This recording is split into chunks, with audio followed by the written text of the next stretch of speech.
Schmidt. His name is my name too. Whenever we go out, the people always shout, John Jacob Eagleheimer. Good afternoon, ladies and gentlemen. This is Bunny. Hi, I'm Bunny. And I'm Lance. And we're here on the grounds of Camp Sholom. What used to be Camp Sholom is now Perkiomen Woods. And we have with us, a very special guest, Mr. Stephen Pressman, who is in the process of making a documentary for a very interesting story. Yes, that took place here on these grounds back in 1939. Also with me is my sister, Beryl Kravitz, who attended this camp. Yeah, here, hold this, would you? Who attended this camp along with myself back in the late 40s and early 50s. In fact, I might have been here as early as 1944. And Steve here is now in the process of putting together this fabulous documentary about this marvelous story. And you can get details about this on his website, which is www.tosavealifefilm.org. I got that right, You right? sure did. Okay. Wow, that's good. Yeah. I had to think about it. You got it right. Yeah, and we're now giving Steve a tour of what remains of this campground, what used to be. And this is the pool. Lance, the reason we're touring the grounds that was Camp Shalom was because these were where 50 children were housed that were brought back from Nazi-occupied Vienna by his wife's grandparents. By your wife's grandparents, right? That's right. Okay. This here is the original pool that my sister and I swam in for probably 10 or more years that we came here every year, okay? And most likely these children also went into this pool, and it's still the same. Whoa. Some of them learned how to swim right here. Yeah. They didn't know how to swim. Sink or Right. swim. And I This is learned where how they learn how to swim. Exactly, and this is where I learned to swim. And probably learned a lot of their English. Yes, absolutely. Right. Brought over Yeah. from Vienna, which Right. Steve already told me a lot of them did not speak English. Right. They learned They a spoke little on German. the ship coming over, and then they were taught here at the camp how to speak. I would like to just turn this over to you, Steve, for a few minutes and sort of give us a synopsis of what you're doing here. Sure. Well, it's a very dramatic story, and Lance, I'm just so touched to be here because this is where much of this incredible story took place, right here at what was Camp Shalom over 70 years ago. The story is both simple but a very dramatic one about how this couple from Philadelphia, who just happened to be my wife's grandparents, in the spring of 1939 took it upon themselves to travel first to Berlin and then to Vienna, really the heart of Nazi Germany at the time, and rescued 50 Jewish children from Vienna, and brought them first to Philadelphia and then on buses to what was then Camp Shalom, which you know and your sister know very much about.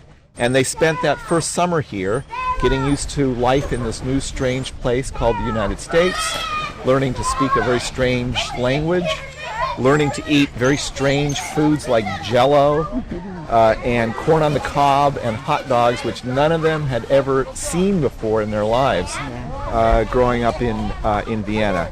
And this is where they learned to become Americans, which they all did. And they spent 2 fabulous months here getting used to their new life and freedom. Fortunately, a number of them were reunited with their parents. Others went into live with foster families. Some others had some relatives living nearby. And for most of these kids, it had a very happy ending. But it was a very dramatic story that took place right here in the summer of 1939. Ask Stephen your question. Go ahead. Lance wanted to know, with the 50 children, how were they selected?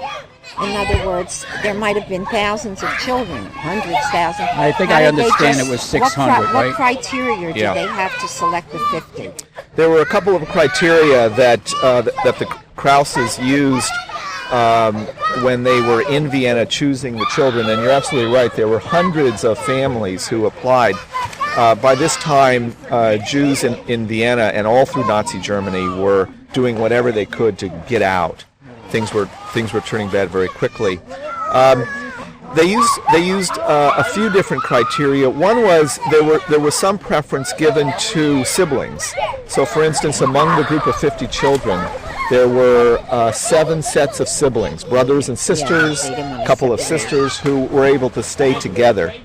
And the other criteria that they used were to look for families who were already hoping to emigrate to the United States, who had relatives here, who had already applied for these very precious visas.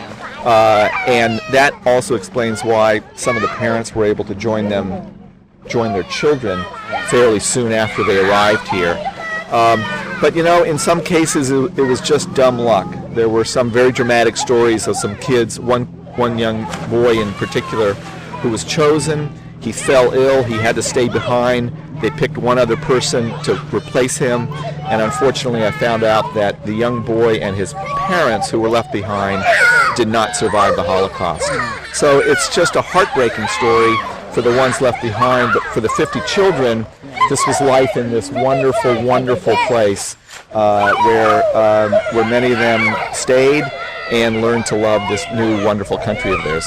Yeah, well, it seems ironic that these children came into this atmosphere, into this particular area to learn how to grow up in the United States. And we sort of faced the same type of situation. Our parents threw us into the same environment to also learn how to grow up in the United States. So you all grew up together. It's kind of ironic that, we all sort of come together like that. Well, I think indeed some of you had very similar experiences. I've been talking to some of the surviving children who are now, I keep calling them children, they're now in their 70s and 80s, a little older than all of us. And they likewise, Lance, have told me that they've got these warm memories basically of living this summer camp existence, which was very strange to them, certainly, coming as they did from Austria. But they did the things that summer campers have been doing for generations, learning to swim, playing in the woods, singing funny camp songs. For them, they were very funny because they were learning how to do them in English. And they had, despite the difficult circumstances that brought them here, they really did have the time of their lives right here. Yeah, well, we as kids thought we were having the time of our lives. Yes. Right. So that's what do you remember about this place? Well, I remember, this is going to sound kind of funny, but my cousin Marty Hoffman was the swimming director here, and he absolutely tried on several occasions, and my sister will bear it out, to drown me. Luckily he didn't succeed. Boy, how do you look at that, Stephen? But that's what he wanted to do, based on the way I acted in this environment. But I remember a lot of very good things that stick in my memory about the fun that we had here and what went on. And almost looking at it now, it almost seems like it was like yesterday, right? Doesn't it? It's amazing. These grounds are just unbelievable. Oh, they were gorgeous. The camp was just magnificent. Just gorgeous. Yeah, I mean, even as a kid, and you're not, who pays attention to? But I remember walking sometimes. Walking, from one building to the next, or going to the mess hall for dinner, and just seeing the expanse of the grounds, and they had just maybe mowed, and you smelled that. And even as a kid, I was aware that it was just so beautiful. Yeah, we actually, if you look down where all these buildings are, the boys' camp was all the way down there. Okay, the baseball field was up over here. Then there's a huge field where that building, they had a modern building, and then up there where you saw that clubhouse was the rec hall. It seemed much bigger then. Sure. It was a big barn that they had redone, and I think the tennis courts that we passed were the originals. Down here, right below us, right down this thing, is the famous lagoon where we all went rowboating, and right on the other side of the lagoon, maybe 50 feet or so, is that Perkiomen, they call creek. We called it a river back then, and we actually believed there were Indians living on that side, on the other side, and the counselors would scare us about that. They tell us stories about them, and it was really a fun experience. But we thought we watched, and we thought the Indians were actually there. I love the fact that you mentioned these Indians, because in interviewing some of the children from this group of 50 that were here, they've told me, and I thought they were just sort of making this up, they told me that in the evening they would be entertained by these Indians who were handing out Indian feathers. And I thought the camp folks had hired some local actors, whatever, to pretend.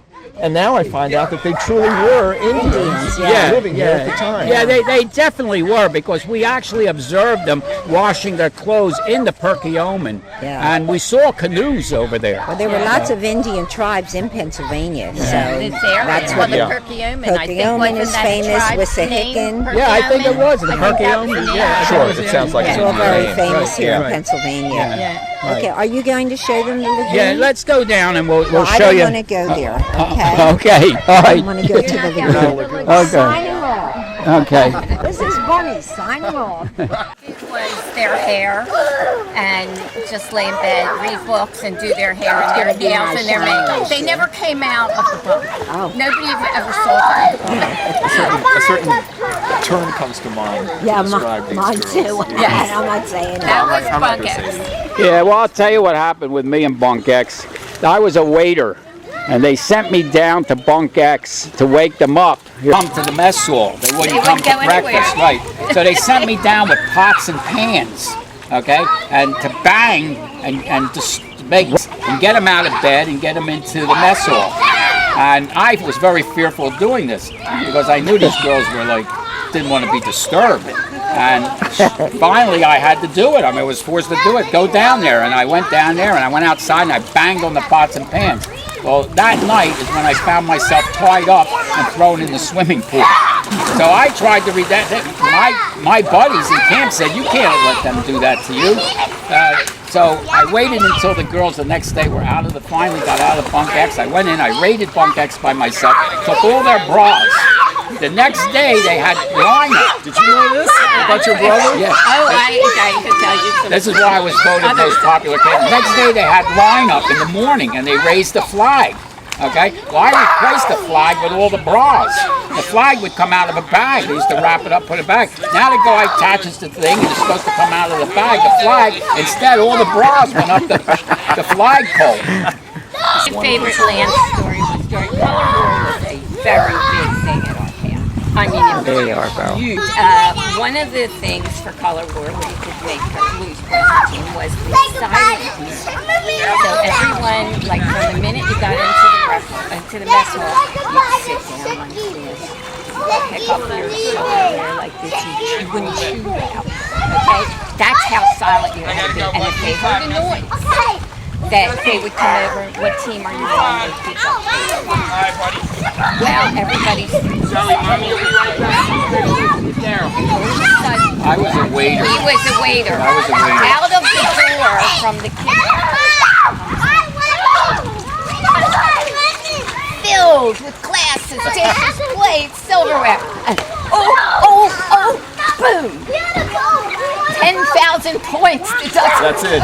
It was the You can't recover from that. No, it was it was the most echoing sound. It was in the They heard it in Collegeville, I think. It was just, And of course, no one believed it. right. Accident. Yeah. It was